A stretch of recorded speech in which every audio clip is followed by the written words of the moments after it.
Muy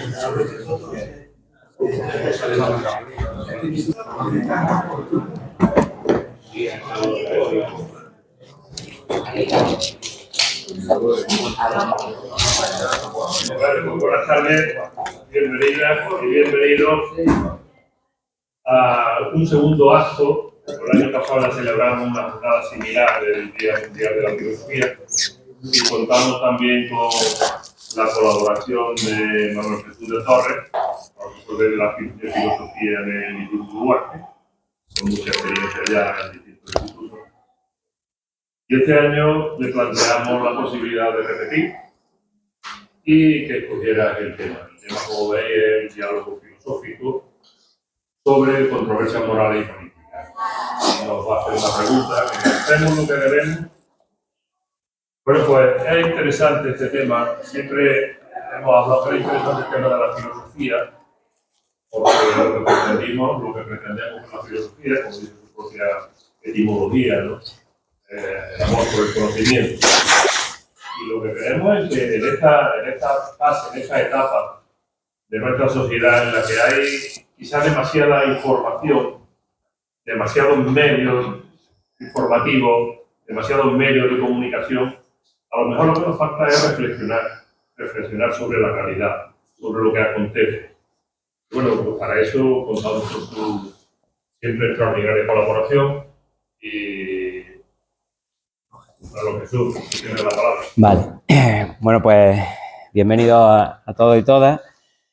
Gracias a los organizadores, a José Valentín y a Encuentro Democrático por volver a contar conmigo para esta actividad. Y bueno, pues me llamo Manuel Jesús, soy profesor de Luarte y aparte pues me he especializado un poco, soy tallerista y formador en un programa que se llama Filosofía para Niños y Niñas. Intentamos llevar la filosofía pues, a cualquier etapa. Trabajamos desde los 2 años hasta cualquier edad, hasta los 18 años. En la actividad de hoy, pues por el Día de la Filosofía, como muy bien ha dicho Juan, se conmemora el tercer jueves de cada año. Hace un año la UNESCO pues pensó que estamos ya casi en extinción y que había que hacer algo por recordar la importancia de la filosofía y declaró este día, y de ahí el acto este. La estructura del acto pues tiene una parte un poco más expositiva en la que os cuento algo de la situación actual de la filosofía, intentando mostraros algunas publicaciones y dando voz a algunos filósofos actuales. Y bueno, y luego la idea es pues que hagamos aquí filosofía, es decir, generar un diálogo filosófico al estilo de como hicimos el año pasado. Si recordáis, el año pasado nos estuvimos planteando el futuro de la humanidad a través del transhumanismo, de hacia dónde vamos, si nos implantaremos más. Y este año pues, le vamos a dar un enfoque ético, que es donde ahora mismo está la filosofía más viva, y nos vamos a plantear la cuestión esta de hacemos lo que debemos y vamos a trabajar básicamente a través de dilemas, algunos dilemas morales que os propondré, o dilemas éticos, y los comentaremos. Bueno, pues la idea de partida o la tesis que quiero compartir con vosotros es que vivimos un momento de, aunque os digo que hace un año la UNESCO parece que veía el peligro de extinción de la filosofía, pero sí vivimos un momento de despertar filosófico, es decir, la filosofía en unos años está teniendo un auge, una expansión bastante importante, algo que, por ejemplo, cuando yo hice la carrera nos podría parecer increíble el movimiento o el dinamismo que hay ahora mismo en el ámbito de la filosofía. Claro, ¿qué filosofía? La filosofía académica, encerrada en la universidad, endogámica, que solo se limita a interpretar lo que quiso decir, sino una filosofía práctica, sobre todo en la que la ética tiene mucho protagonismo, pues la ética es la parte que nos sirve pues para eso, qué debemos hacer, cómo debemos comportarnos, y una filosofía para todo, al alcance de cualquiera. Sabéis que la filosofía tiene la mala prensa de ser algo muy difícil, que casi necesitábamos un traductor para entender lo que dice esa gente, qué extraño, ¿no? Una filosofía al alcance de cualquiera. Ya os digo que el programa este en el que trabajamos la llevamos hasta niños y niñas de 2 años, pues imaginad, ¿no? Pues se puede hacer pensar a partir de esa edad. ¿Dónde está esa filosofía que os digo que está tan viva? ¿Dónde podemos encontrarla? Pues, por ejemplo, podemos encontrarla en la cantidad de publicaciones que están, hay ahora mismo una serie de publicaciones de divulgación filosófica, además de que se sigan haciendo producciones para el filósofo especialista. Por ejemplo, uno de los últimos que el año pasado traje uno, pues entonces ya han salido un montón. Por ejemplo, fijaros qué curioso, tiene algo hace unos meses. Filósofos, lo mismo que hay youtubers, tiktokers, ¿no? Pues filósofos. Entonces se trata de establecer, al autor se le ocurrió la idea de establecer un diálogo con los filósofos de la antigüedad, pero a través de cuestiones actuales, ¿no? Con una filosofía actual y que llega a la gente. Y daros cuenta, la filosofía a la que hay respuestas inmortales a preguntas de hoy. un libro de divulgación, es decir, no hace falta tener una preparación específica o ser especialista en filosofía pues para poder pensar con esto. También podemos encontrar... Te eso si quieres el ratón ahí, por si quieres hacerlo a distancia, no te tienes que llevar. ¿Se nos ha ido? Dale. No, digo, te lo he puesto, no tiene la taza. Pero ahora. Ah, vale. Digo porque así puedes dar distancia.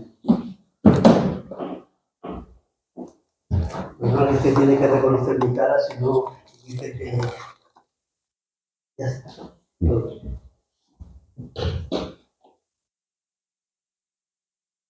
Ahí, si ¿lo ves o no? Ahí está. Ya está. Un poquito más arriba. Ahí. Pues mirad, un artículo a nivel laboral, que también puede ser un indicador de la expansión que está teniendo la filosofía.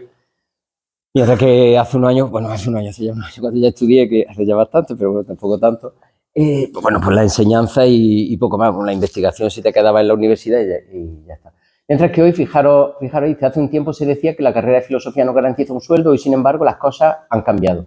Y quienes eligieron esta carrera cuentan con nuevas perspectivas y oportunidades profesionales impensables hace 15 años, es decir, que se vive, y ahí pues nos relata mucha parte de las clásicas, la enseñanza, la investigación, el asesoramiento filosófico y demás, pues aquí sobre todo nos habla de nuevas salidas que está teniendo, sobre todo en el campo de la bioética y de la inteligencia artificial, en la programación de inteligencia artificial, necesitando personas especialistas en ética.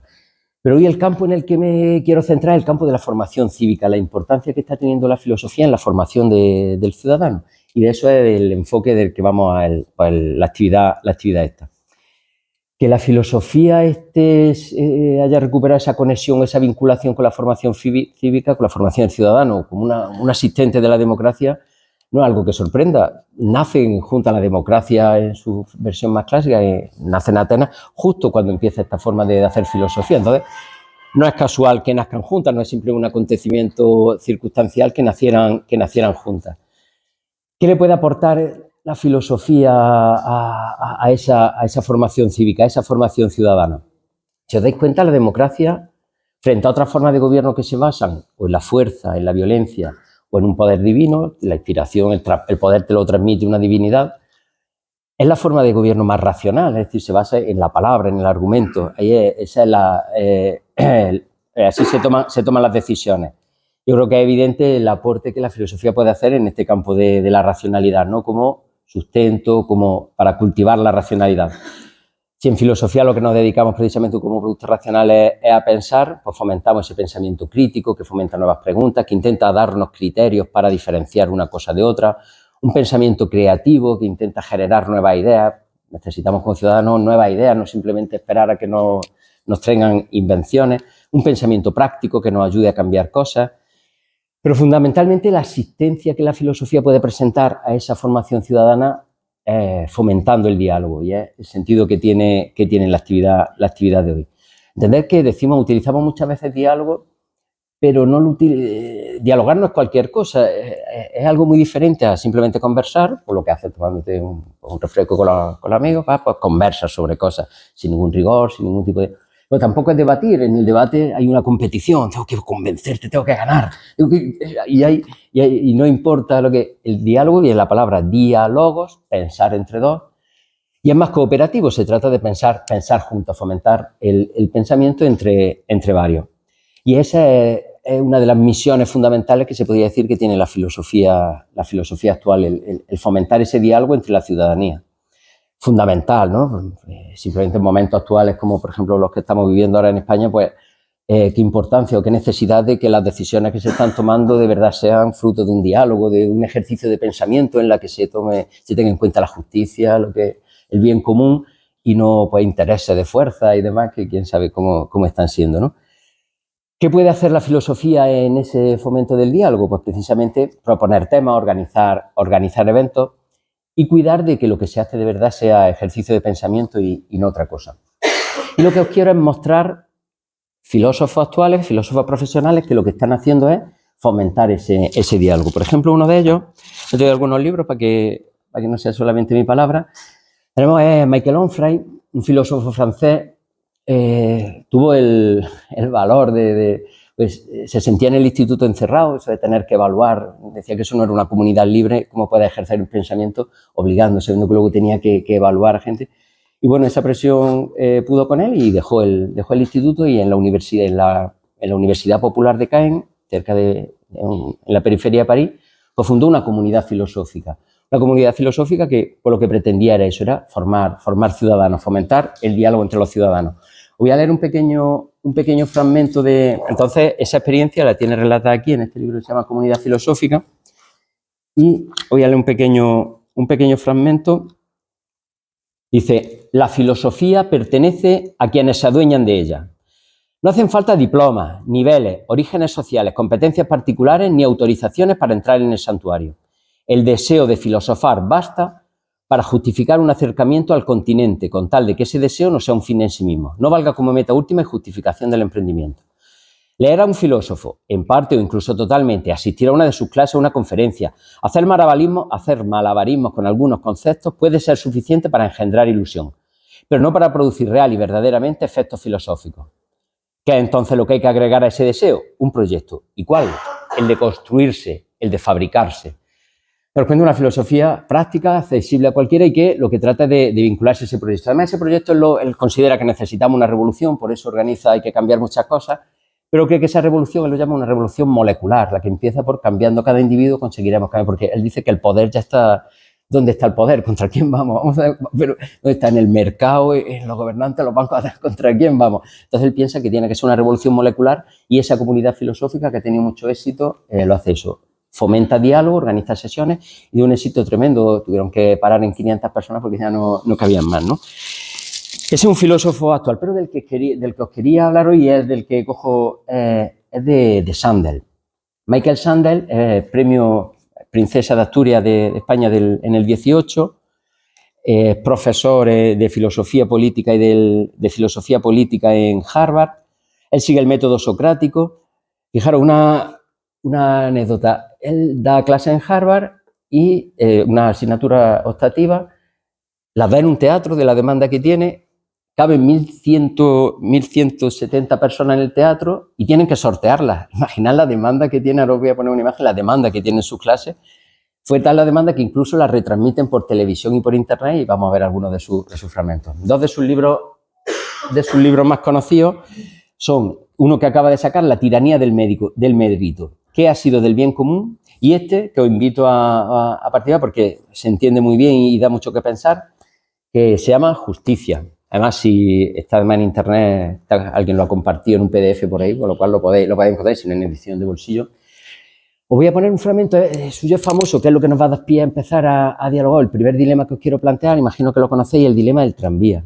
No es suyo, pero él lo propone en sus clases. Pero prefiero que lo cuente él y veáis un poco lo que es una clase de filosofía de las que él da. Entonces, lo vamos a ver y vemos lo que... Bueno, sé que me has puesto el ratón ahí, pero creo que soy más ágil. Creo que voy más ágil aquí.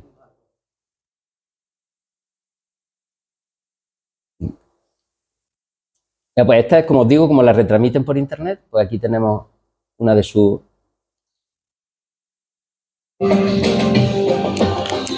No vamos a verlo completo, por supuesto, simplemente he seleccionado un pequeño fragmento. Eso es la... A ver si... No, ¿está parado solo o no parado?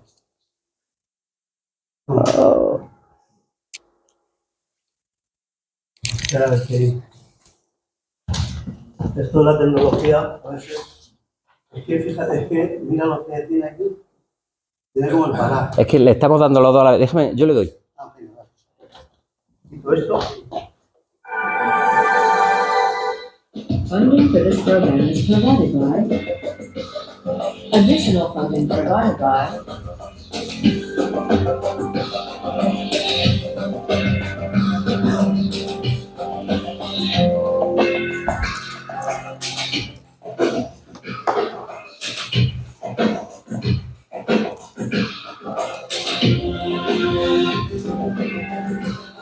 Es una clase de filosofía de... Déjalo, ahora veréis cuando enfocan. Mirad, 1.100 y pico plazas.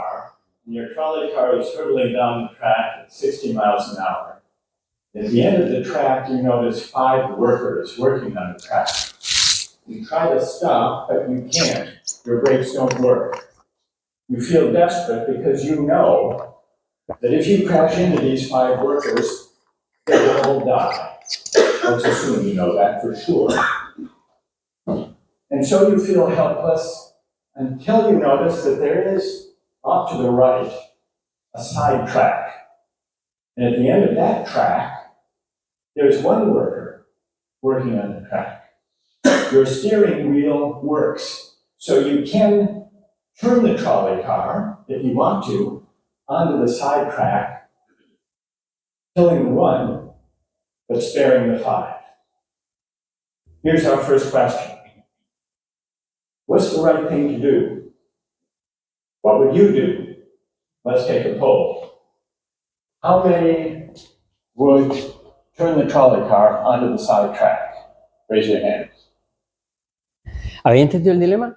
Es decir, a mí me gusta más otra versión que hay en la que, porque aquí podría haber, tendríamos que aclarar que él no tiene ninguna responsabilidad, el mantenimiento del tren no era suyo, porque si no podíamos decir, él tenía...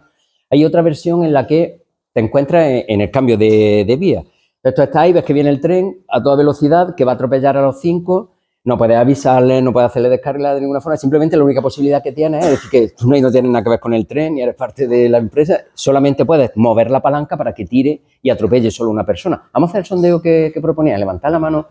¿Quién movería la palanca para que atropellara a una persona y no a 5? ¿Quién movería la palanca? Entiendo que el resto o no sabe, claro, o no sabe. Mira,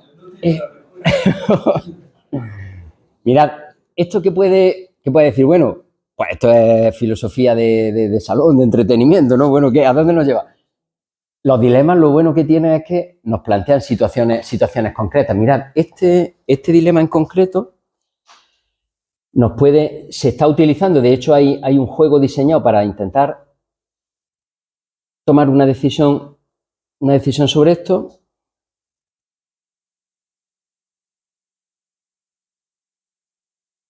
Esta situación, que aquí es lo del dilema, es lo del tranvía, planteáis, fijaros, yo voy a estar ahí en una vía, va a venir un tren, eso no me va a pasar nunca, entonces que los filósofos luego dicen que son cosas útiles para la vida. ¿Qué dice? Mirad, esto se está planteando en la programación de un coche autónomo el que no tiene, se le puede plantear esa situación, un coche autónomo al que se le rompen los frenos, no hay forma no puede frenar, y hay un grupo de personas, vosotros vais al volante, pero no sois los dueños del control.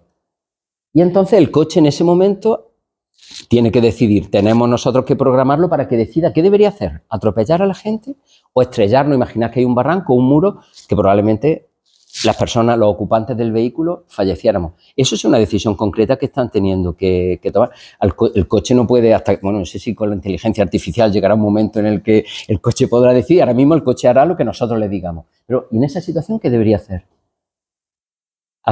¿Atropella a las personas que están pasando por su paso peatones que no tienen, o nos estrella a nosotros? Claro. El número de personas que vayan en el coche. Van a morir 5 y en otro van a morir 5. Claro, pero si ese es el criterio, que parece el criterio, que es una de las opciones.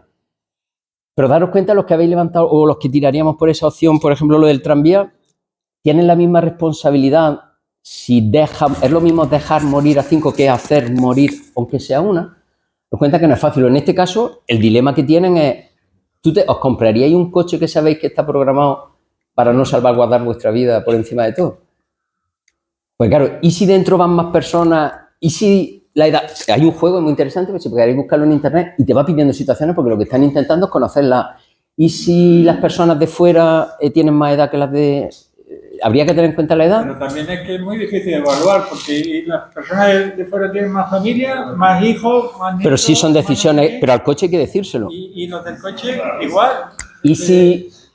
Otra situación, ¿y si en vez de por un paso de peatones estuvieran saltándose un semáforo en rojo? Eso al coche habría que decírselo, que tuviera en cuenta. Daros cuenta lo complejo que es. Pero no obstante, no es por ahí por donde quería tirar hoy esto, simplemente para que veáis que el dilema ese que os parece como un entretenimiento, porque esto también lo que nos está planteando, el dilema del tranvía, lo que nos está planteando algo que sí que nos planteamos o nos cuestionamos al actuar nosotros. Cuando tenemos que tomar una decisión, cuando nos planteamos, ¿qué debo hacer? ¿Qué hacemos? ¿tenemos más en cuenta debemos tener en cuenta más las consecuencias de nuestros actos o unas ciertas normas y principios que consideramos parte de nuestra moral? ¿Qué pesa más? Claro, si podemos complacerlas a las dos o satisfacerlas a las dos, ya está, pues encantado. Pero cuando hay un conflicto, que ahí ese es el dilema, y me imagino que habréis visto en esa ocasión, en esa situación alguna cosa, ¿a qué debemos hacer más caso? ¿A las consecuencias, tener en cuenta las consecuencias, las normas? Os voy a plantear otro dilema. No hay tiempo para tener en cuenta consecuencias, sí. Dice en el dilema. Claro, en este, claro, ya. No, por eso al algoritmo, a la máquina, por eso, pero sí que nos. Pero el coche, ¿qué va a hacer? El coche va a hacer lo que le digamos. Por eso tenemos que decirle lo que, claro. Pero por eso lo he puesto, pero lo que quiero es seguir adelante y plantear otro tipo de dilema. Esto simplemente os lo he contado para que veáis que es un dilema y se está utilizando para eso. Mira, os planteo un dilema. Un millonario que vive en una isla desierta y ahí vive con su sobrina, que se fueron ahí un tiempo, viven los dos solos en la isla. Se fueron a pasar allí un tiempo y no pensaron que ninguno de los dos iba a terminar allí. Bueno, pues están allí viviendo los dos. Enferma el millonario, multimillonario, y muere allí. Resulta que no había hecho testamento. Bueno, muere, todavía no ha muerto. En el momento en el que ella va a morir, dice, Dios, que no ha hecho testamento. Y le dice a la sobrina, dice, mira, esto veo que se acaba, por favor, dona toda mi fortuna a una galería de arte que hay allí en nuestra ciudad, cuando vuelva a la ciudad, porque quiero que den becas para artistas, fomentar el arte. ¿Me lo prometes? Sí, te lo prometo. Muere, ¿va? Vuelve a la civilización, ha muerto el padre, el tío, hay que ver qué tal. Y le preguntan, ¿hizo testamento? Si no sería ella la heredera. Claro, bueno, la primera tentación era decir no y quedárselo ella, pero bueno, ahí no habría dilema alguno, está claro lo que... Pero ella se plantea, ¿qué debe hacer? ¿Entregarlo a un hospital infantil que salvaría vidas de niños? ¿Qué creéis que debería hacer en ese caso? ¿Entendéis? Lo primero que tendríamos que tener claro en los dilemas es fundamental, formular bien, ¿cuáles son las dos opciones? ¿Cuáles creéis que son las dos opciones del dilema? La voluntad propia o la fe. ¿Qué quiere decir con eso, Antonio Ángel? Los valores que tiene el multimillonario son los que le han llevado a decir que se le done a una galería de arte. Los valores que tiene la sobrina son los que le llevarían a decir que se done al hospital. Entonces, mantengo mis valores propios o le hago caso a los valores ajenos de los que Estás obviando un factor fundamental y es que ella lo ha prometido. se suba. Es poder renunciar. Es un valor propio. Entonces, en este caso, ¿qué estaría primando ya? ¿Las consecuencias? ¿Hay una norma de... ¿Se deben cumplir las promesas? Sí, ¿no? Ni me ha hecho un moribundo. Depende. Pero... Siempre no. ¿No? Entonces depende de las consecuencias. En este A ver, caso, claro, depende de las consecuencias que tenga, exactamente. Eso... O sea, tú puedes partir la fortuna y dar la mitad de la fortuna a uno y la otra mitad a otro. Y tu conciencia se queda estupenda. Perdona, ¿cómo te llamas? Luis, esa propuesta que nos hace Luis, ¿estaríamos de acuerdo? ¿El tío estaría de acuerdo? ¿Cumplimos con eso la voluntad del tío? Hombre, a lo mejor no. El tío le ha pedido, quiero que dones toda... Yo creo que en ese caso daría lo mismo hacer eso que darla entera. Es decir, una vez puesto... Daros cuenta que el dilema nos plantea la situación... Claro, es que si planteamos el dilema simplemente en la tesitura de salvar vida o dar becas, parece que no tiene color, ¿no? Pero claro, el dilema verdadero es entre salvar vida, las consecuencias del dinero, o cumplir una promesa que es un deber, ¿no? ¿Qué tiene más peso? Porque claro, si como has dicho tú depende, si abrimos el depende... Es muy relativo, por ejemplo. Por ejemplo, Hitler hizo los exámenes para entrar en la Academia de Bellas Artes en Viena. Si lo hubieran aprobado, a lo mejor no se hubiera montado el picoteo. Pero como lo rechazaron como artista, pues... Podría explicar la relación. A ver, por favor, escuchamos al compañero. Estudiando, porque si no, de repente se sienten frustrados y se convierten en un psicópata y se dedican a matarse. Y con la mitad de la fortuna se sienten conformes. Pero no acabo de ver la relación, no sé si entre el ejemplo que pone. Hombre, si el tío quería fomentar el arte y ayudar a estos estudiantes, pero la vida de un artista es muy difícil y muy complicada. El dinero es suyo. Ya, el dinero es suyo. Pero bueno, también es verdad que la investigación es importante. Claro, porque tú estás, desde el principio se ve que estás en la posición que se llama consecuencia o utilitarista. El utilitarismo precisamente defiende lo bueno que debemos hacer, lo que sea más útil. En este caso, ¿qué es más útil? Hombre, está bien que haya becas partistas, pues qué chulo, qué tal, pero hombre, entre eso y salvar vidas, pues ¿qué es más útil? Está claro tu posición de un utilitarismo, claro. Pero la otra, que es la posición deontológica, entonces los deberes dependen, no hay que cumplirlos, valoramos si... Claro, pensad el campo que estamos abriendo, por ejemplo, ante un dilema sobre la verdad. Si debemos decir la verdad o depende de las consecuencias. Según eso, si alguien te dice te he mentido porque sé que te iba a hacer daño, no importa. No, creo que O un en España tenemos lo de las mentiras piadosas. Eso funciona y a veces funciona bien. Bueno, funciona o no cuando a ti te... Sí, funciona a veces. Hombre, si también te sientes engañado, ¿no? Alguien te puede decir, no, pero es que sabía que te iba a hacer daño, ha sido una mentira piadosa. Como el otro refrán, corazón, no, ojos que no ven, corazón que no siente. Viene a ser lo mismo. O sea, No, pero es que en España, cuando alguien te dice, te voy a decir la verdad, te va a decir la verdad. Bueno, eso ya... Y entonces dice, doctor, miénteme por compasión. Si empezamos ya de entrada así, tenemos que hablar, madre mía, tenemos que hablar. Bueno, mira, pues esta es la primera enfrentamiento, o la primera Lo siento mucho. que os quería poner entre dos posiciones. Bueno, pues, vale. Después de la grabación, la acordaré. Vale, muy bien, gracias. Bueno, pues entre la elección a la pregunta de qué debemos hacer, entre el utilitarismo, pues lo que sea más útil, o el ontologismo, hay unos deberes, hay unas normas y bueno, pues hay que cumplir independientemente de las consecuencias. Por ejemplo, hay una película muy interesante que se llama Al cruzar el límite, en la que un científico lo descubren que cogía mendigos, investigaba que eran gente que no tenía familia, que la vida le iba costando un poco tirar de ella, los sometía a operaciones y experimentaba con ellos. Y lo justifica diciendo que con eso iba a salvar muchas vidas. Y se plantea un dilema muy interesante porque, y es este caso, él decía que por esas pocas vidas, que en realidad no estaba dejando a nadie huérfano, conseguiría salvar muchas vidas y creía que tenía legitimidad, que era incluso ético lo que estaba haciendo. Es una postura claramente utilitarista. Hay que hacer lo útil. En el caso del tranvía, pues salvar cuantas más vidas mejor. Mientras que el deontologismo, pues si hay un deber no podemos empezar a hacer excepciones, porque entonces, claro, las excepciones ¿de quién dependen? ¿Del punto de vista de cada uno? Habéis dicho depende, pero claro, entonces interpretamos cada uno las normas, los deberes y caemos en un relativismo que sería complejo. Por ejemplo, Kant era un extremo en este caso. Mirad el caso que él ponía. Ya os digo que él era radical en el deontologismo, los deberes independientemente de las excepciones. Y ponía este caso. Y imagínate que vives en una dictadura totalmente injusta y tú tienes refugiado a una familia que está perseguida por el gobierno. Y llega la policía a tu puerta y pregunta, ¿está aquí la familia tal? ¿Qué debería hacer? Y él, como piensa que hay un deber de no mentir, sí, pues hay que decir la verdad y hay que... A este extremo llegaba Kant, un tipo porque si empezamos a hacer excepciones, no nos debería entonces importar si un político nos dice, no, os he mentido porque era bien para... Bueno, vale, entonces no nos debería importar. Y él se va a ese extremo. Vea. Ahí entraría una parte de la antropología de la protección de la especie, en este caso. Se mentiría por protección de la propia especie.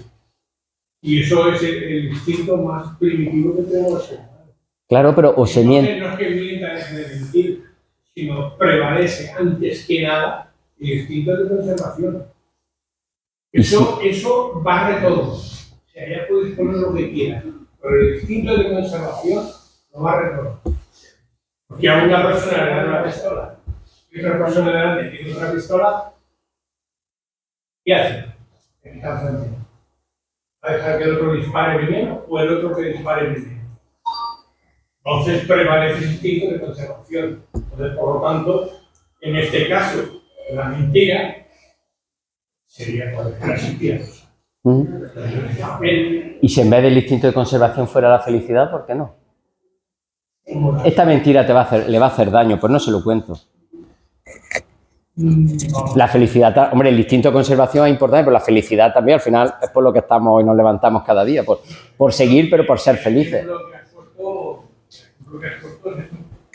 Ahí prevalece este interés. Pero ¿y en el caso de que fuera la felicidad también?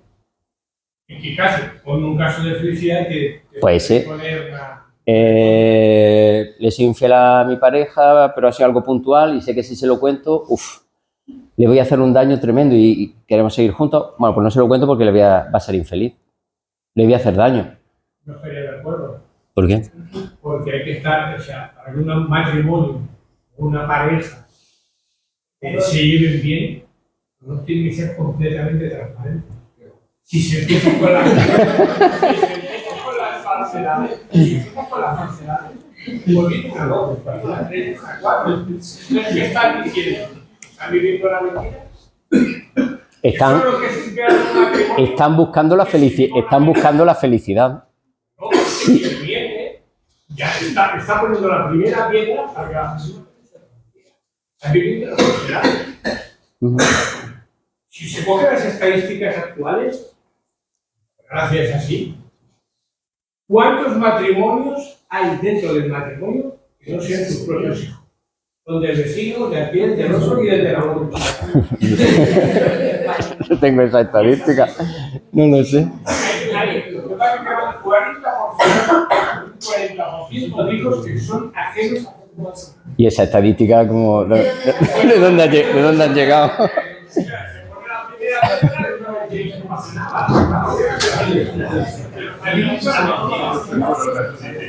Bueno, recogemos. Mirad, a ver, escuchamos a compañera. Si nos centramos única y exclusivamente en el concepto de verdad, la verdad no es absoluta, es relativa. Pero también detrás de la verdad hay valores. Si hay valores de lealtad, esa lealtad puede, no solamente juega la verdad, sino la lealtad a lo que tiene. Porque los valores, la verdad no es absoluta, sola y existe allá en sí o no. Porque entonces entraríamos a lo kantiano. En un dilema también se conjugan con los niveles de conciencia, una conciencia social, una conciencia jurídica, una conciencia humanista, y están valores y a la vez una verdad. Me pueden preguntar, y si no estaba en el salón en ese momento, me pregunto, ¿están aquí? Digo, no están. Estoy con lealtad y no estoy mintiendo, porque la verdad solamente es absoluta en un momento y es relativa. Si los tengo delante, no puedo mentir. No me queda más remedio que decirlo. Y ya no se trata de verdad, sino también de la verdad y los valores.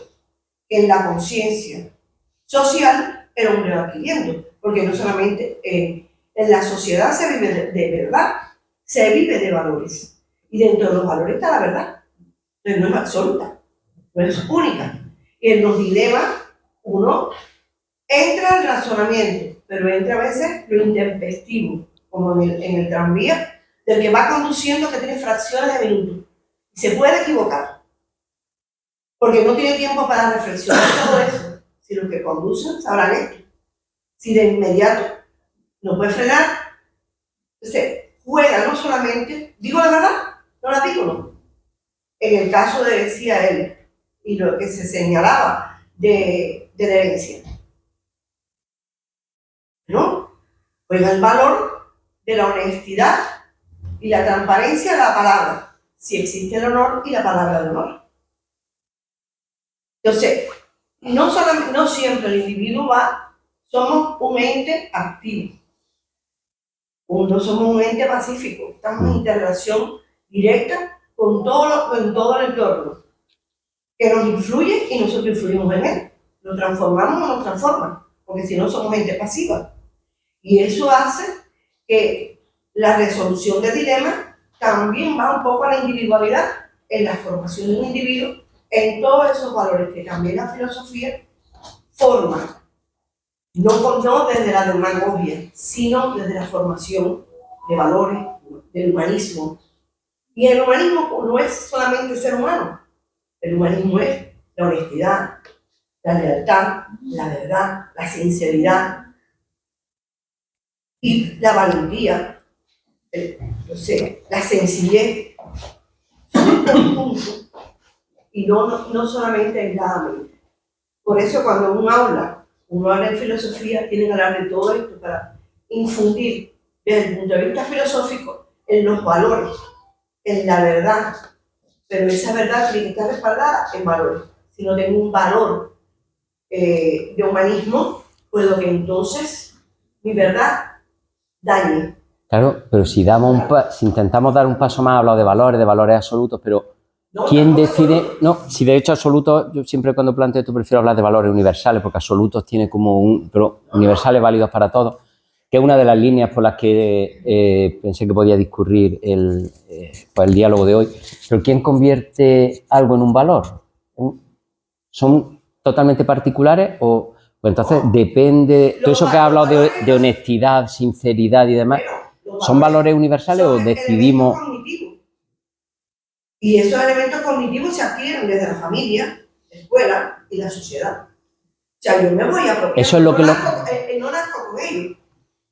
No vengo con la predisposición de ser honesta. Entonces dependen de que tu familia... Depende de los factores que son externos, porque la práctica es un criterio de verdad. Entonces son relativos. Y es relativo también, porque está en dependencia de la interpretación de la individualidad y cómo se forma. Date cuenta que por ese camino todo vale. No, si una cultura, por ejemplo, lo mismo que tú hablas de familia, si una cultura decide que tal práctica es buena para ellos. No podemos decir que es mala. Pero hay que tener una conciencia no solamente para sí, sino para sí. Y yo debo tener una conciencia en correspondencia a una colectividad, no solamente a la individualidad. Porque si formamos individuos filosóficamente desde el punto de vista individualista, la sociedad, pues entonces no tendrá valores ni tendrá verdades. Y habrá un individualismo que fomenta el egoísmo. Claro, pero si es que el problema es qué valores son los que tenemos que encontrar para... Bueno, pues, vamos a ver, creo que Antonio Ángel había levantado antes, ¿no? No sé quién estaba antes. Yo solamente entraba en la cuestión que se está planteando. Hay algo que, por encima de un juicio, hay que considerar que los valores no están siempre en el mismo plano y no coexisten pacíficamente entre sí. Es decir, van estableciendo capas de prioridad, lo que vemos la escala de valores, y además se modifican en el tiempo. Se modifica según las circunstancias en las que uno está, o se modifica en función de las circunstancias sociales. Entonces, el valor per se no justifica lo que se hace con él. Que le pregunten a Ayuso por el individualismo. El individualismo, pues genial, maravilloso, es un valor fantástico y lo defendemos. ¿Por qué? Porque la persona es súper importante, porque yo soy fantástico, soy la expresión de la raza humana, del género humano, ¿verdad? ¿Y eso dónde me lleva? Antonio Ángel, entonces tu intervención justifica la necesidad, el proyecto de encontrar unos valores comunes, unos valores universales, ¿no? Por ejemplo, una obra de las que es muy reciente, de uno de los filósofos que ahora también pues, tiene mucho éxito y demás, se llama Marcus Gabriel. Este es uno de los últimos que viene justo, por eso lo saco a lo que has dicho. Ética para tiempos oscuros. ¿Por qué habla él de tiempos oscuros? Precisamente por eso esa época en la que parece que todos los valores valen, es decir, simplemente con decir, cuidado que son mis valores y mira el subtítulo, valores universales para el siglo XXI, y todo el proyecto de la obra es precisamente encontrar unos valores universales, claro, sin caer en el etnocentrismo, el etnocentrismo, es decir, bueno, los nuestros y seguirnos, estos son los buenos, no, eso no, pero claro, ¿qué valor? Y es un proyecto imprescindible y fundamental, porque si no, caemos en ese relativismo de decir, bueno, pues entonces todo vale. Y si para mí el individualismo, hay culturas que plantean que como el hombre vale más que la mujer, si una mujer comete un delito tiene una pena doble. Es decir, si al hombre le quitan un ojo, a ella le tienen que quitar dos por el valor doble de... Entonces eso para ellos, como esos son sus valores, o por un caso extremo, ¿no? Pero como esos son sus valores, necesitamos encontrar esos, claro, pero ¿y cuáles son? ¿Cómo los encontramos? Complejo, pero es uno de los proyectos en los que está ahora mismo en este ámbito de la formación cívica de la filosofía, es uno de los proyectos más vivos que hay. Por ejemplo, Adela, aquí en España, Adela Cortina, está en el mismo proyecto, ética mínima, intentando al menos esos valores mínimos que permitan, tener un referente y decir, esto es bueno y esto no, ¿qué debemos hacer? No, lo que cada uno considere que está bien. Sí, claro, pero esa es la ética de Máximo. Es decir, bueno, vale, yo dentro de mi religión, dentro de mi opción política, vale, pues tomo unas decisiones, pero necesitamos unos valores mínimos y eso es un proyecto en el que ahora mismo la filosofía está y muy prolífica, se están generando un montón de producciones porque estamos como, os lo recomiendo, esta es un poco a lo mejor más académica, pero este sí que se lee y también tiene muchos dilemas y se lee, el de Kant está ahí, ese que os he contado, está aquí y es muy reciente y se lee muy bien. Sí, pero Quería, Antonio, sí. porque yo no he hablado de valores como cliché. ¿Qué quiere decir con cliché? Un cliché es que es único y que es plano.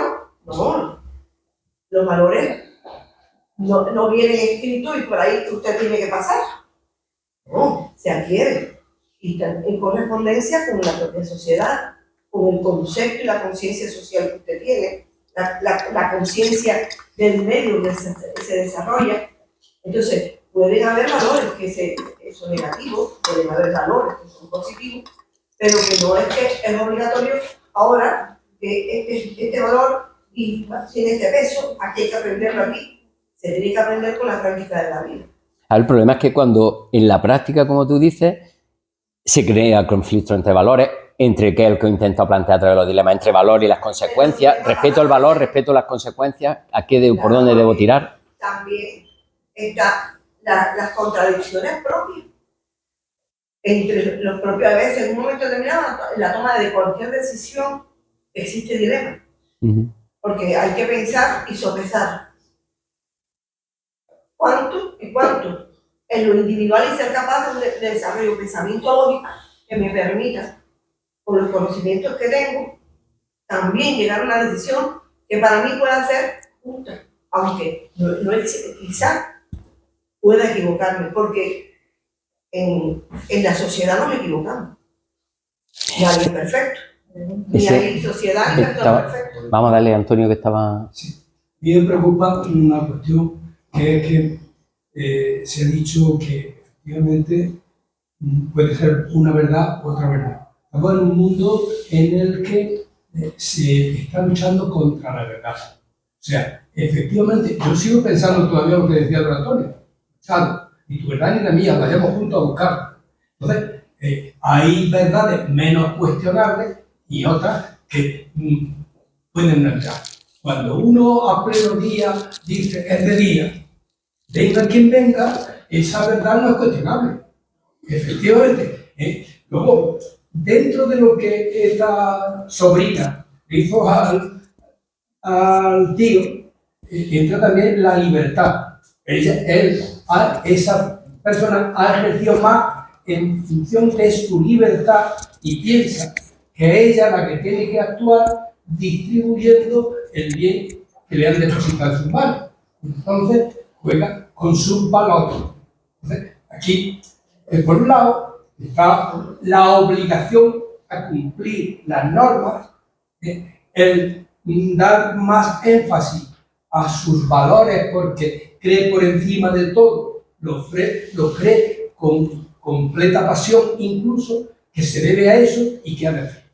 Entonces, efectivamente ya entramos un poco en una serie de valores que entran en las personas por aprendizaje y por imposición muchas veces. Están valores y contravalores y hay personas que se retienen también y deben ustedes saber a qué punto las cosas han sido aprendidas o impuestas y si hay un ambiente favorecedor de valores que se pueden entender humanistas.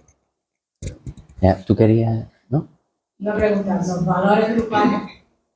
Ahora mismo yo puedo tener un valor y tú puedes tener otro y Antonio puede tener otro, pero si no trabajan los tres juntos en un sitio, un equipo directivo, pongamos, un grupo de trabajo, eso, ¿cómo se soluciona?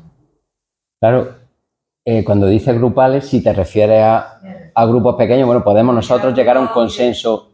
Dirección de un hospital, sí.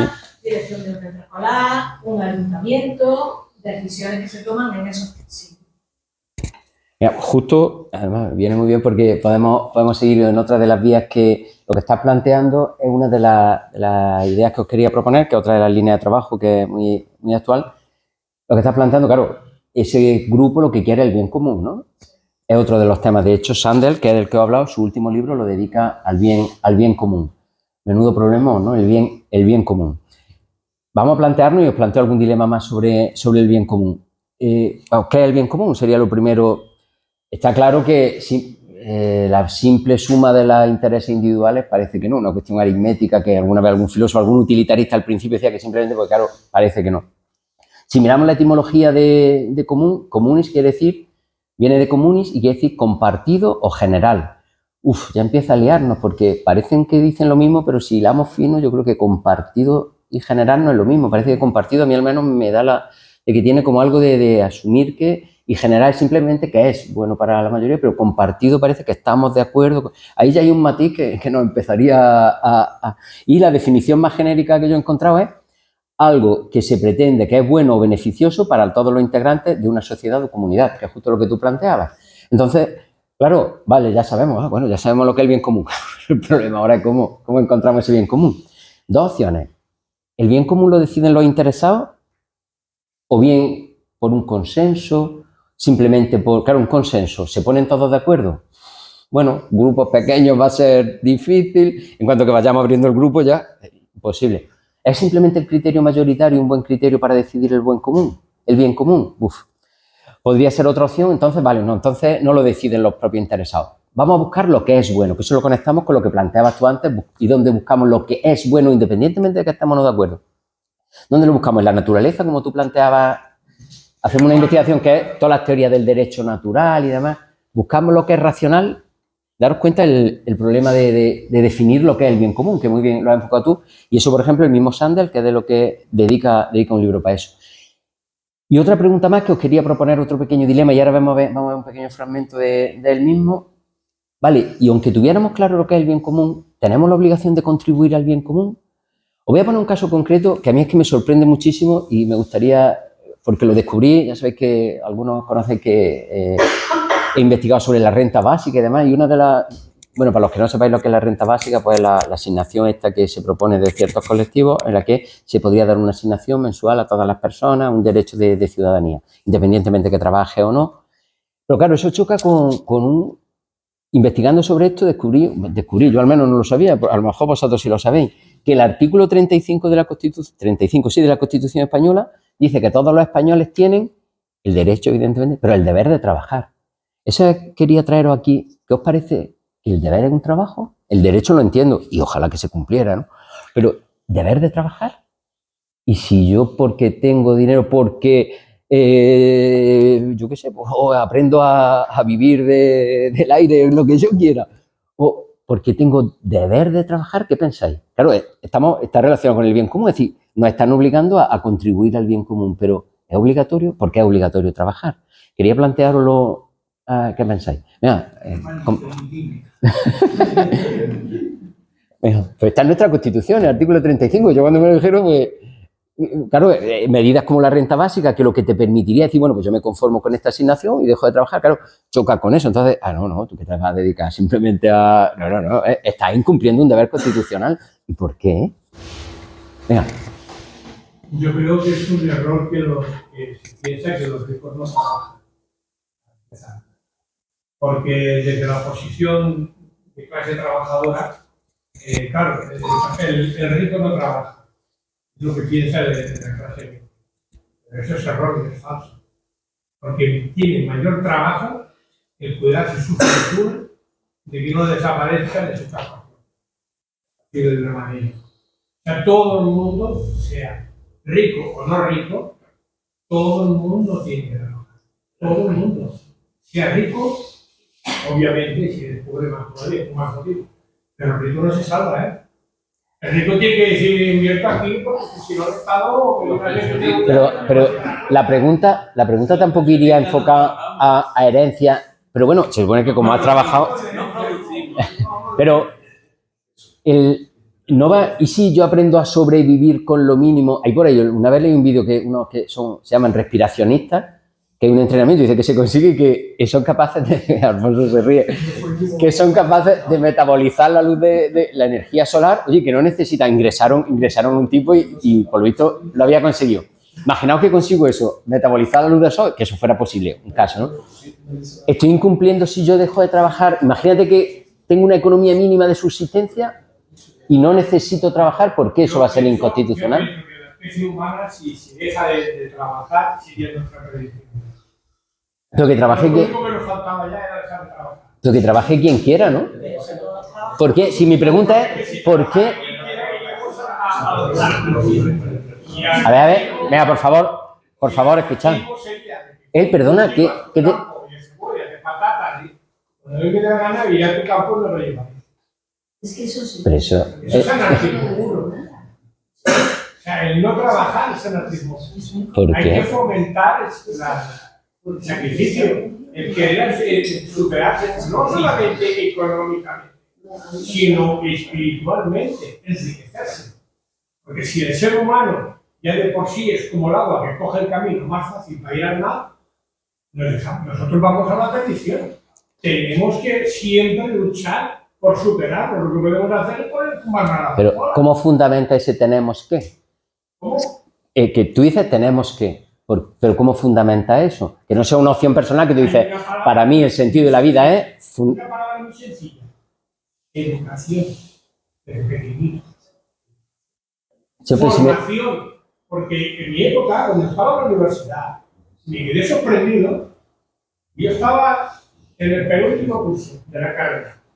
Y casualidad, que los señores del gobierno se encarguen de que el pueblo no pueda pensar mucho y quitaron la filosofía de la universidad. ¿Por qué quitaron la filosofía de la universidad? Porque la filosofía hace pensar. Coges muchas escuelas, se aprende de muchas escuelas.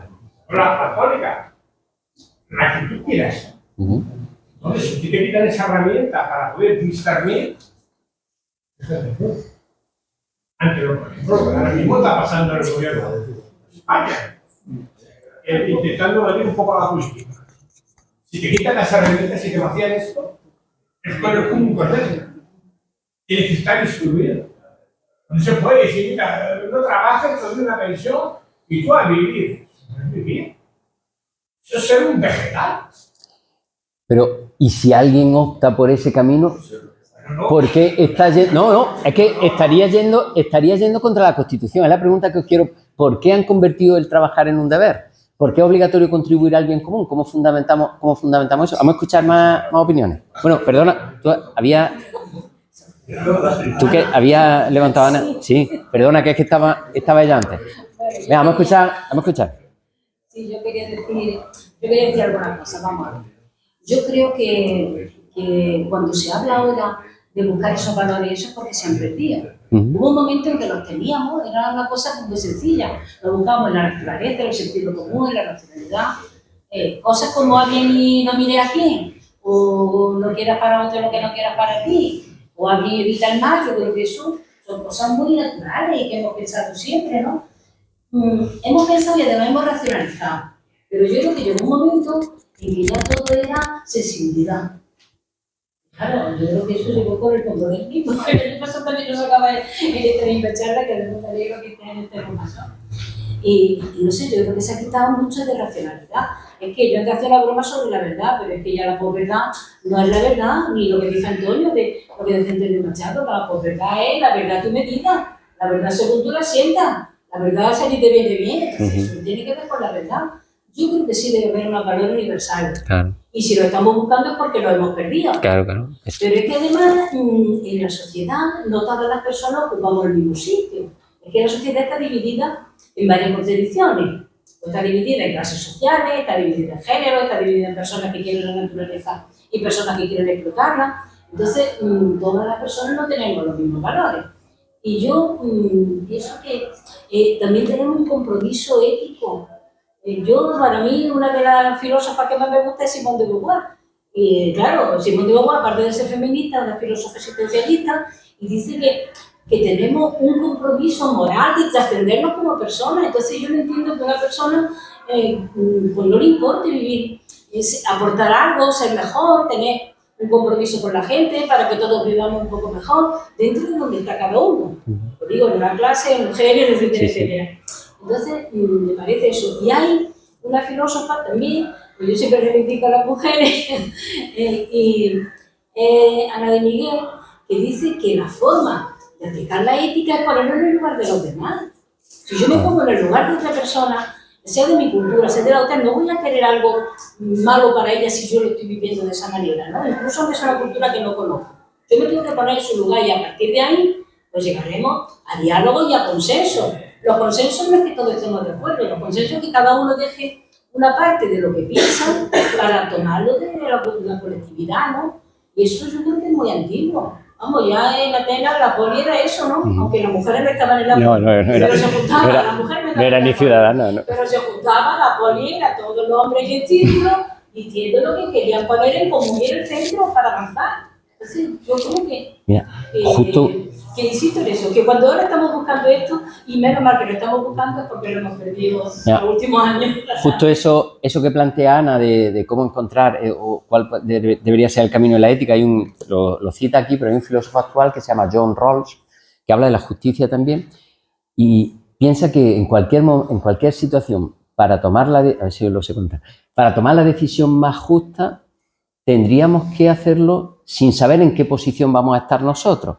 Es decir, una posición de ignorancia absoluta en la que se plantea esta situación, pero tú no sabes en qué situación va a estar. Pues imaginar si yo me dedico a la enseñanza. Pues para tomar una decisión justa yo tendría que tomarla sin saber si voy a ser alumno, profesor o a lo mejor incluso familia.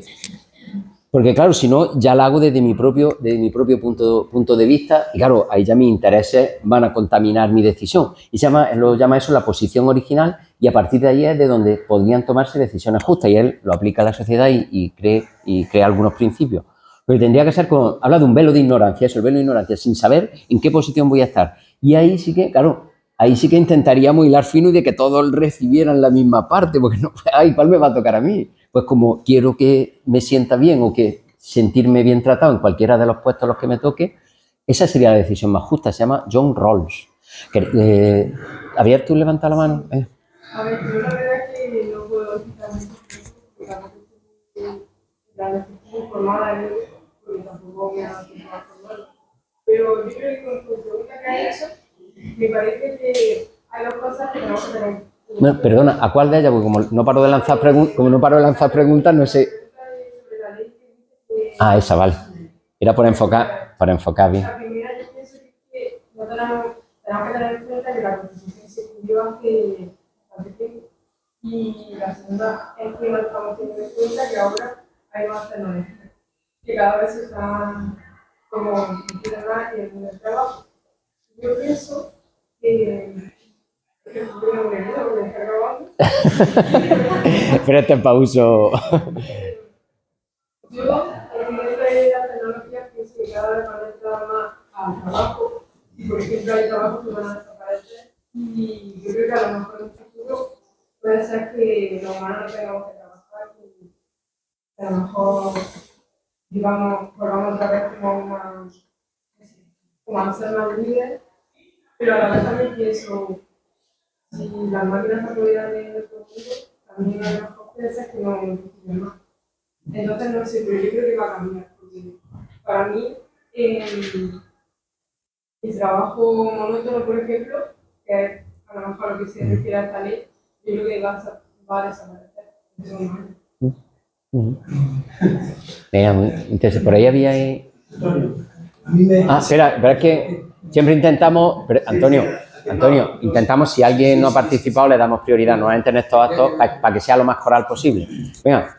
Con respecto al trabajo, yo creo que no es más rico el que más tiene, es más rico el que menos necesita. Entonces, la evolución de la humanidad es necesitar menos cosas. Entonces llegará un momento de la humanidad que llegamos a una economía de subsistencia, ¿no? Llegamos a un puerto, cabra, oveja y ya está, ¿no? Entonces, haremos trabajar menos, tendremos más tiempo libre que podremos dedicar a actividades de ocio tiempo libre que permitan que aprendamos cosas que nos permitan mejorar como personas, ¿no? A tener más tiempo libre. Ahora estamos en un mundo muy materialista donde la felicidad se basa en tener cosas materiales y es fácil que compremos cosas, nos vayamos ayudando y cada vez necesitamos trabajar más para esas cosas. Entonces, la evolución de la humanidad es cada vez aprender menos cosas, ¿no? Aprender que para vivir con las cosas. Claro, pero mientras que eso sea una decisión individual, yo quiero hincharme a trabajar para ganar dinero, para comprarme cosas, ¿vale? Pero ¿por qué me obligan? Es lo que os vuelvo a... ¿Por qué obliga? ¿Por qué tiene que ser obligatorio? Si yo quiero salirme de ese círculo y vivir pues, con las 4 cosas que tengo y demás, ¿por qué estoy yendo contra la Constitución en eso? Es lo que me sorprende y que limita medidas, o que parece que es simplemente un capricho, limita medidas como la renta básica que permitiría que no se trabajara, que también aquí tendríamos que definir qué entendemos por trabajo, porque con lo que planteabais algún compañero ahí, el cultivo personal, el dedicarse a construirse a sí mismo, ¿eso se puede considerar trabajo? No, se supone que es lo que aporta algo al bien común, ¿no? Entonces, si simplemente me dedico, como tú has dicho, pues a meditar, pues, pero hay aquí otro compañero que no ha participado. No sé quién estaba... vale. Bueno, yo el dilema que has planteado antes de esa película, La Cruzada del Límite, yo me gusta esa película. Y veo de que el protagonista, el médico, la obsesión que tiene, hablo del internista, es bajar a lo que dice el agujero, baja hasta el agujero donde no hay luz.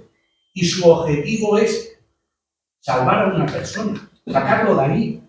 Y hay varios, cuando él se encuentra, hay varios que están también mal. Pero su objetivo no es curarlo, lo examina y vamos a sacarlo. O sea, lo enlazo con esto del tranvía. ¿Qué sería mejor? Si salvar a 5 o salvar a 1. Ahí se plantea, porque yo he visto esa película varias veces, y esa escena me llama, porque al final, cuando está ahí, va a salvar a una persona, no va a salvar, va a intentar rescatar, más que rescatar. Y luego, por otro lado, también, en el dilema del trabajo, como siempre, nos dicen que hay que recurrir al libro sagrado, a la Biblia, dicen los creyentes. Al principio, según pone la Biblia, no había necesidad de trabajar. Había ninguna. Todo se complicó, te vino una manzana, una serpiente y como siempre, castigo, sí, a la mujer. Bueno, pero en el principio había eso. No había que trabajar. No es que no había que trabajar, ni estar ocioso, sino que no se necesitaba como necesitamos ahora. Entonces, la necesidad de trabajar y el planteamiento del trabajo y cómo se ha llevado ha venido después. Yo la primera desilusión que me llevé en mi vida, la primera, y creo que muchos niños y niñas también, fue cuando me dijeron quién eran los Reyes Magos, porque vivía en un mundo de fantasía. Y cuando me dijeron aquello, desde luego para mí fue un jarro de agua fría. O sea, me llevé aquella desilusión, porque yo pensaba de que había una magia, había algo. En aquel tiempo de niño no me planteaba ni trabajar, ni me planteaba ni siquiera lo que quería ser de mayor. Por eso, en la reflexión que tú has hecho, en eso, si una persona puede considerarse trabajo formarse uno mismo, pues creo que sí. Hasta hace poco también se consideraba que el trabajo de las mujeres no era trabajo. O sea, es una contradicción ahí, y por eso está la libertad, lo que han señalado los compañeros, algunos de aquí, la libertad. Si perdemos la libertad, ¿para qué vale? Si no somos libres de Diego, ¿no? No, Luis. Segura sí el apellido, pero no me acordaba. Segura el apellido. Sí, claro. Por parte de mi padre. Y Peña por mi madre. Bueno, vamos a ver, salen un montón de temas que yo siempre os digo que tengo dificultad para situarme ante tantísimos temas que salen en muy poco tiempo, lo cual es bueno también, porque se ponen encima de la mesa o encima de la silla un montón de cosas, ¿no? Interesantes. El año pasado, en esta misma yo dije una cosa que a mí me ayuda, y es el pensamiento filosófico tiene unas características y otro tipo de pensamientos tienen otras características, ¿no? Y entre ellas, yo no quiero repetir lo del año pasado, pero entre ellas es que el pensamiento filosófico es el pensamiento de las causas y no de las consecuencias. Y además de los juicios universales, de una cosmovisión general de la naturaleza del ser humano y algunas cosas más. Pero hoy lo que quería decir, teniendo en cuenta eso, para no contradecirme, es que salen temas que hay que dilucidar ante una cosa. ¿Por qué me tienen que obligar a trabajar? Pues depende quién responda. Un cristiano diría, como dijo San Pablo, que el que no trabaje, que no coma. Diría eso. Y un marxista seguramente dirá que lo único que añade valor a la mercancía, tal y como nos la encontramos en la naturaleza, es el trabajo. Por lo tanto, hay que trabajar si queremos añadir valor a la mercancía tal y como se nos presenta en la naturaleza. Y otras escuelas responderían de otra manera. Con esto lo que quiero decir es que el tema que más salió es el de los valores, ¿no? Pues los valores, la escala de valores o los valores, por lo menos los que más nos suenan, lo entenderemos de una manera o de otra porque es las preguntas que tú nos haces que nos ayudan, que nos pueden ayudar. Pues depende de qué escuela filosófica, porque la filosofía no existe una sola filosofía. A lo largo de la historia han existido distintas escuelas filosóficas, distintas corrientes de pensamiento, y por lo tanto, claro, no será lo mismo la ética que estudia los valores, si es una ética existencialista, que si es una ética del humanismo cristiano, una ética cristiana, dependerá de la corriente filosófica. Y entonces, yo digo esto porque a la hora, a mi juicio, como método, yo no estoy aportando nada, simplemente que si queremos en cualquier diálogo acotar de lo que hablamos o profundizar un poquito de lo que hablamos, es bueno acotar de qué queremos hablar y ser lo suficientemente honesto desde el punto de vista intelectual para decir desde qué posición habla, desde qué posición filosófica habla.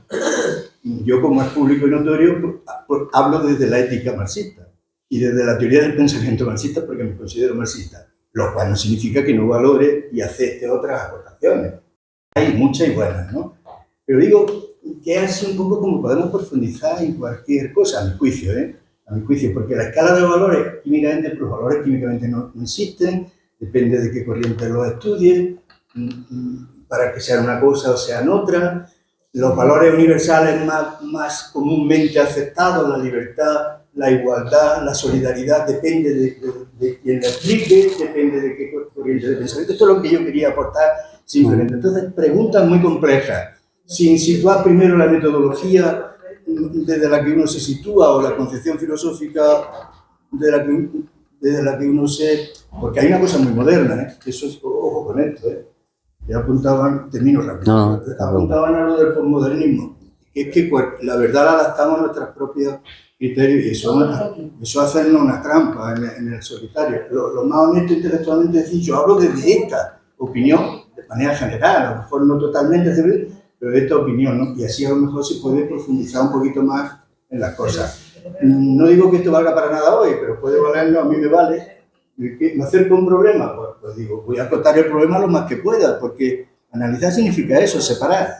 Porque es que si no, todo está junto, si la filosofía es todo, al final la filosofía no es nada. Si es todo, desde cualquier punto de vista, y todo es relativo, y todo es un magma, pues al final no es nada. Esto es lo que yo quería decir. Pero, perdona, perdona, déjalo que termine. Ya.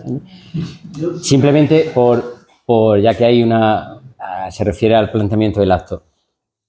Es que son dos tipos de actos diferentes. Lo que tú planteas sería un acto en el que, pues si yo soy heideggeriano, os contaría la filosofía heideggeriana y tendría un objetivo diferente, contaros ese programa. Yo, por ejemplo, practico filosofía para niños y niñas, pues a veces hago eventos en los que lo que hago es contarle a la gente, no le cuento abanico de distintas posibilidades que podemos hacer en clase, pues cuento lo que es ese programa, intento defenderlo y como creo en él, lo cuento con toda la vehemencia y con toda la argumentación que puedo. el sentido de este tipo de actos, que es donde os digo que hay una filosofía muy viva, es precisamente más que el ofreceros respuestas, el hacer preguntas, el plantear o el cuestionarnos, como hicimos el año pasado, de hacia dónde va la humanidad, qué debemos hacer. No tanto el sentido de deciros, ¿quién soy yo para deciros a la pregunta de cómo debemos actuar? ¿Quién soy yo para contar? ¿Y qué estoy haciendo? Pues he dicho lo que diría un utilitarista, lo que diría un kantiano. Yo, evidentemente, tengo mi respuesta ante eso, pero la misión de esto es simplemente fomentar, que es lo que he explicado, fomentar pensamiento, facilitar el diálogo, ayudarnos a eso, a dialogar, a pensar, pero en este tipo de actividades la fuerza la tiene más la pregunta, no tanto el daros respuestas, que sería otro tipo de acto. Pues, si soy marxista, pues defiendo ese tipo de filosofía.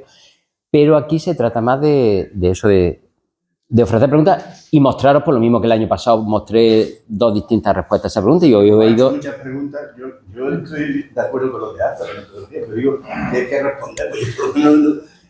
Pues se trata de, en ese abanico que se te va mostrando, seguro que encuentras esa... preguntas que respuesta y de eso se trata. Claro, mira, yo creo que quien mejor puede dar, que tenía previsto respuesta a esto, es el mismo Sandel, en una de sus, que lo tenía preparado para mostrároslo, y a ver si aclara un poco y nos plantea otra pregunta más.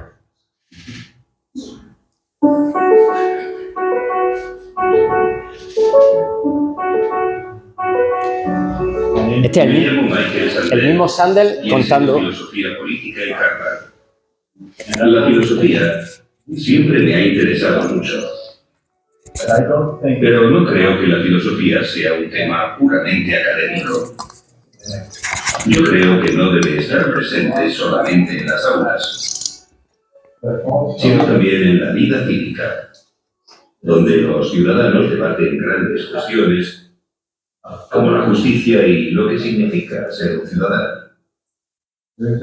Hay un gran interés entre el público en general y los jóvenes en particular de participar en un debate público coherente sobre las grandes cuestiones que les preocupan.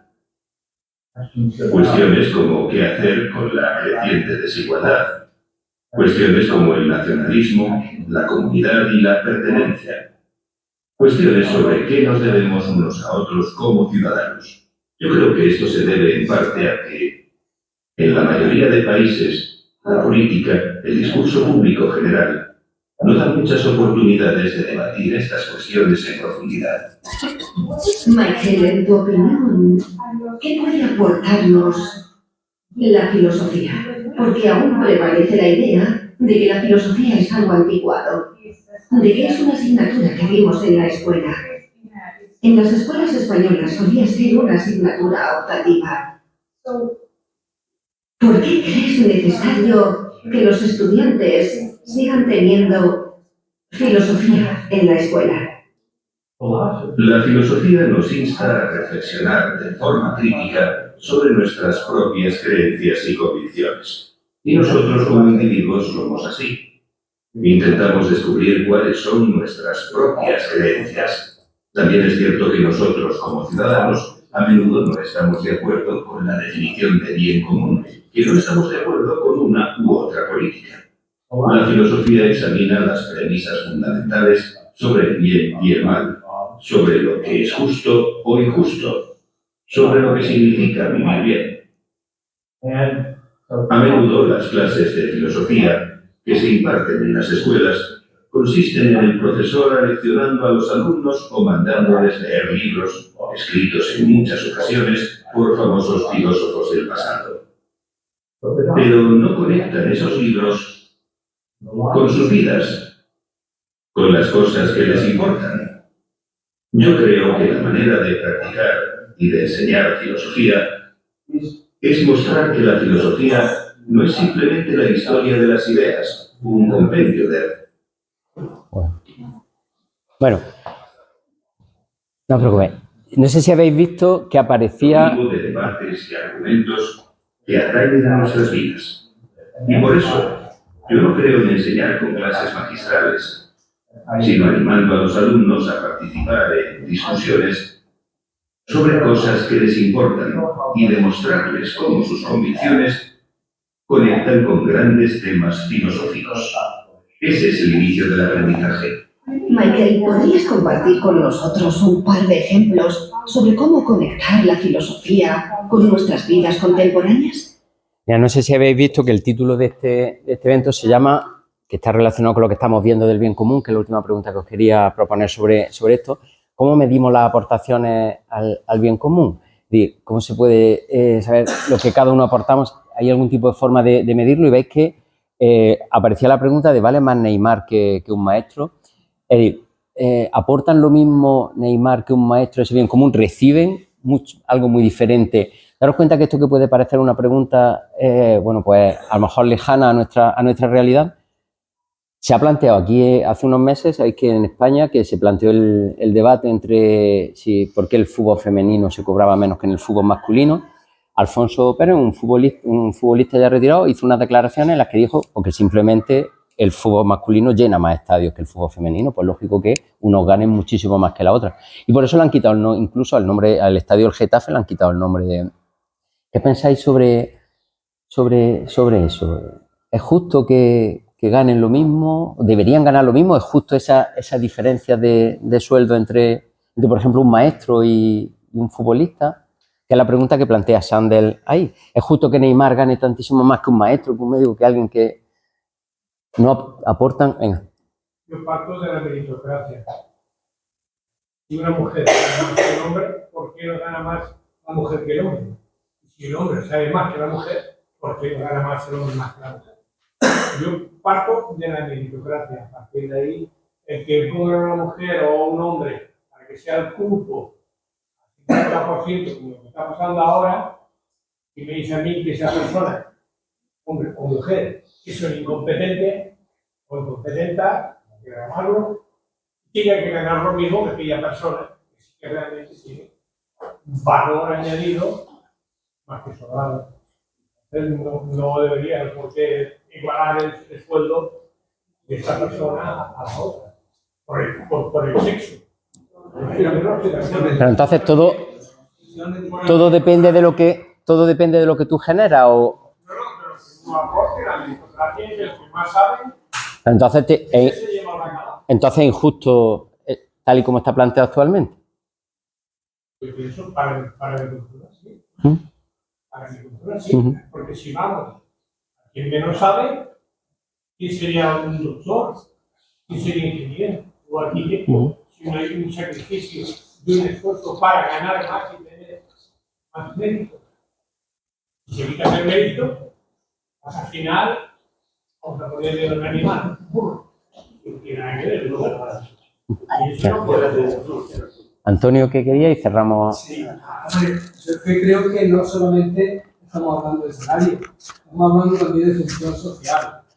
La sociedad tendrá que valorar si darle a la pelota es un mérito, un bien social importante, o es más importante la función de educar, de la que se ha dicho antes. O sea, entonces estamos hablando de varias cosas. Y estamos hablando, efectivamente, se mete también el tema sexual en ese sentido, y no es solamente se le paga más, sino también que el nivel de que se le paga al futbolista es consecuencia de un predominio del hombre, como sí mismo. Y entonces es también una postergación de la mujer en general. Fundamentalmente, lo primero es ¿por qué ganan tantísimos millones personas cuyo trabajo por sí mismo es simplemente la entretenta, muchas veces discutible, a que se mueve al personaje? Mientras que, y hemos hablado antes de la necesidad de educación, si hablamos antes de la educación y de hacer personas que sepan, será en primer lugar que la función educadora tiene que estar muy por encima del señor Laplata. Bueno, pues simplemente quería terminar con leer un pequeño fragmento de un filósofo, La derrota del pensamiento, que habla un poco de la utilidad que puede tener ante esta derrota del pensamiento, pues qué puede aportar la filosofía. Así pues, la barbarie ha acabado por apoderarse de la cultura. A la sombra de esa gran palabra crece la intolerancia, al mismo tiempo que el infantilismo.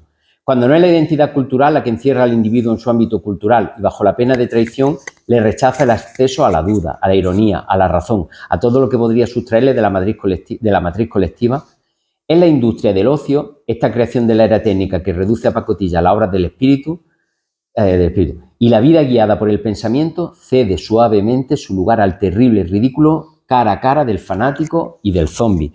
Encontramos antes un poco la tesitura esa, en nuestra época mucho fanatismo, o posturas muy extremas, sin pensamiento, o simplemente seguir lo que hay y demás, pero sin planteárselo. Pues eso es lo que puede aportar la filosofía, ayudarnos a pensar y a encontrar en todas esas respuestas que en cualquier libro de estos lo que te hace, por ejemplo, este que os recomiendo, el de Justicia, lo que te hace ofrecerte un montón de posibilidades, te plantea una pregunta y te ofrece un montón de respuestas. ¿Con qué sentido? ¿Convencerte? No, que tú encuentres la tuya o removerte de la tuya precisamente, pues ahí eso es un ejercicio de pensamiento crítico. Pues nada, pues muchas gracias por vuestra participación y hasta la próxima.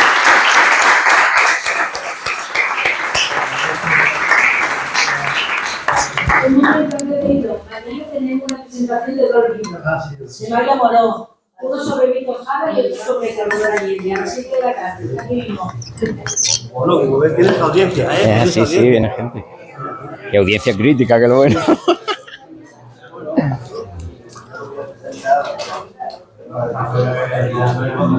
Y eso que no lo hemos complicado del tranvía, porque el dilema realmente del tranvía es que cuando tú desvías, eres tú el que asesinas, entre comillas, ¿no? O sea, los otros 5 es la inercia.